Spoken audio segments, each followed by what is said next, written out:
Hello मैत्रिणी, आज आपण चटकदार आंबा चटणी बनवणार आहोत। त्यासाठी आपल्याला एक आंबा लागणार आहे आणि पुदिना, हिरवी मिरची, लसूण, जिरा, कोथिंबीर आणि चवीनुसार मीठ आणि गूळ आपण यामध्ये घालणार आहोत।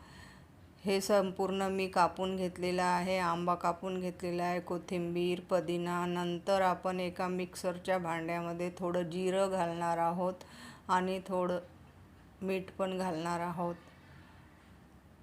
नंतर त्यामध्ये थोडं तुम्ही 2 चम्मच गूळ घाला। नंतर हिरवी मिरची, लसूण, कोथिंबीर, पुदिना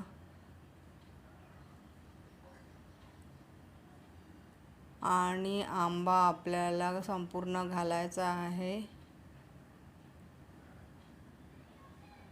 कोथिंबीर घातलेला आहे, पुदिना घातलेला आहे आणि संपूर्ण आंबा मिक्सरच्या भांड्यामध्ये घातलेला आहे। मिक्सरमध्ये छान असे जाडसर वाटून घ्यायचं आहे आपल्याला, जास्त बारीक वाटायचं नाही आहे, थोडं मिश्रण जाडसर वाटायचं आहे। बघा, जाडसर मिश्रण तयार झालेलं आहे। त्यानंतर आपण या चटणीला एक तडका लावणार आहोत। तर एका कढईमध्ये आपण थोडंसं तेल घालायचं आहे, त्यामध्ये राई, जिरा, हिंग सर्व घालून आपण त्या चटणीमध्ये वरून घालणार आहोत तडका। हे बघा, हिंग घातलेला आहे आणि हे संपूर्ण मिश्रण आता आपण चटणीमध्ये घालणार आहोत।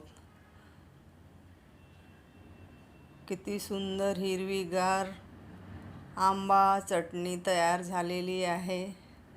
जर तुम्ही नवीन असाल मैत्रिणी तर लाईक करा, शेअर करा आणि सबस्क्राईब करा। असेच नवनवीन व्हिडिओ तुम्हाला पाहायला मिळतील। तर तयार आहे आपली चटकदार आंबा चटणी। तर या मैत्रिणींनो जेवायला।